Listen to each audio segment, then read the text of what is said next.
Remember, there's some pretty important information here in the disclaimer. You might want to give the video a quick pause and read it.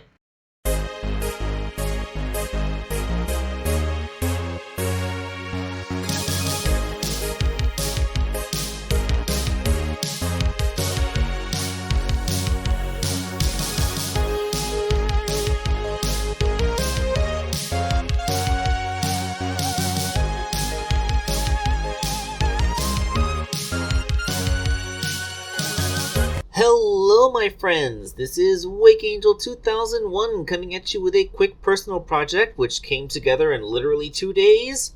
It is Pseudo Sonic, the closest thing we got to a Metal Sonic from the Deep cartoon continuity. Yes, good old Pseudo Sonic, introduced to us in the Adventures of Sonic the Hedgehog cartoon, where, surprisingly enough, he was not a robot. We'll get into this. So the purpose of Pseudo Sonic was that he was going to run around and perform ill deeds to ruin Sonic's reputation.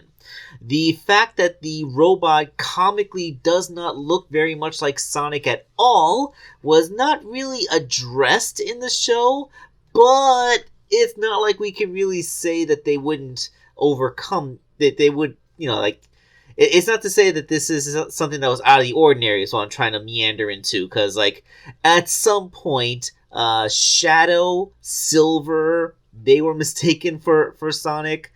You know what? Even the actual Metal Sonic was mistaken for regular Sonic in the Sonic Boom cartoon, so, yeah, apparently, 3-foot-tall hedgehogs are just a rare enough sight that everyone just assumes that he's the one guy. Okay, so, now, what I was getting at earlier is that Pseudo Sonic in the original Adventures of Sonic cartoon was not a robot, it was a mech.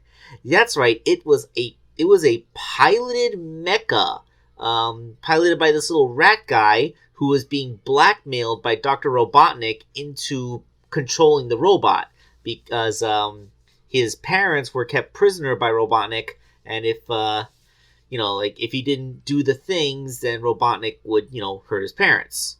Now, the thing is, I couldn't help but be a little bit disappointed in this episode because we didn't really get a lot of confrontation between Sonic and Pseudo Sonic. I mean, sure, we got a chase scene, yes, but that just ended with the writer's poorly disguised fetish here.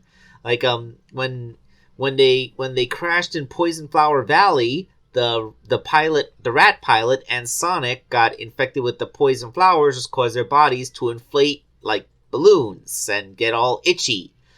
And okay, my friends, can anybody explain to me what is up with the inflation fetish? I know 99% of fetishes come from cartoons, but what is so appealing about inflation? I genuinely do not get how this is arousing in any way to anyone. I have legit had to stop watching people on DeviantArt because their galleries just degenerated into page after page of this kind of crap. And, I don't get it.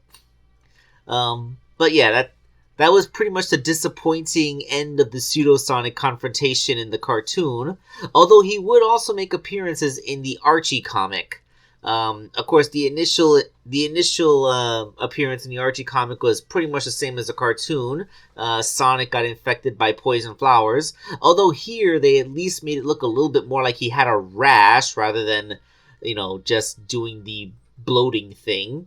But, we would get an actual confrontation between Sonic and Pseudo Sonic in this comic book franchise.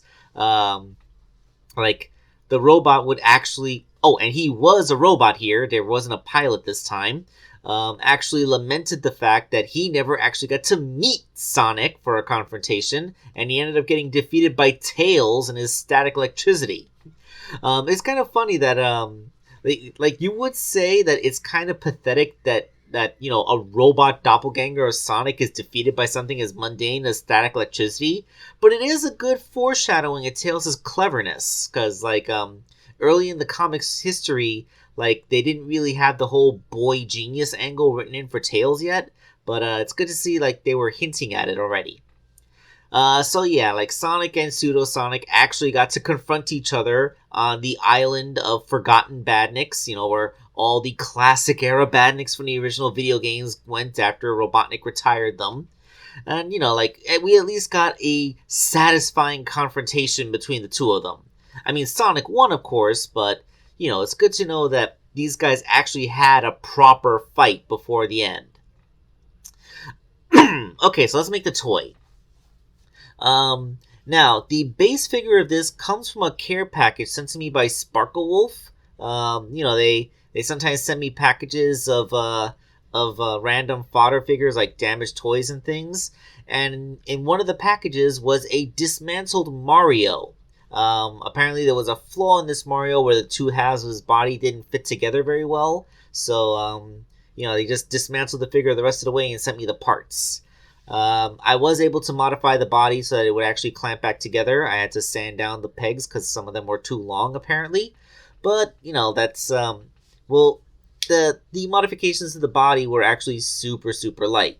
In fact, I think the only sculpting I did in the body was on the torso, where I sculpted in the belly patch on the front of the figure and a big old spine on the back.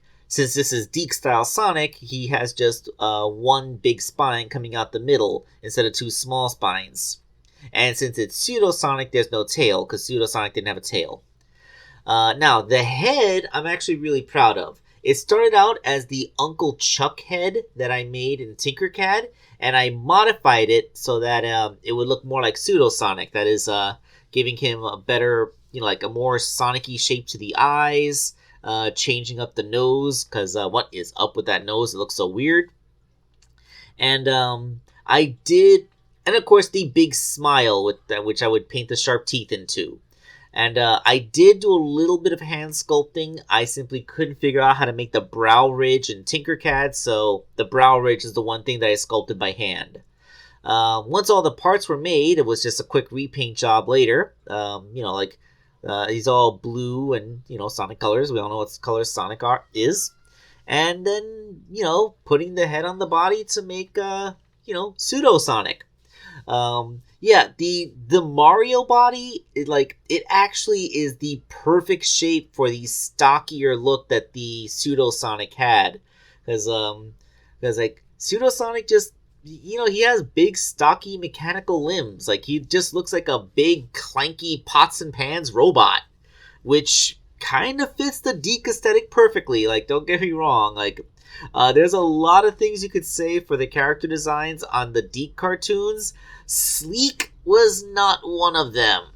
I mean, I suppose in the Saturday morning cartoon, we got, like, that cheetah robot. That was at least sleek. Although the cheetah robot is an even worse interpretation of a Metal Sonic than this thing was. So, yeah, don't expect me to be making a custom figure of the cheetah robot anytime soon. But yeah, we got us, a Deke-styled robot Sonic, ready to confront my Deke-styled Sonic action figure.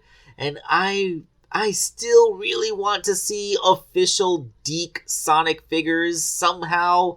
Like, if Jakks Pacific can't do it, then maybe one of the nostalgia brands like Super 7 or McFarlane or something. Somebody make an official toy line for the Deke Sonic figures already.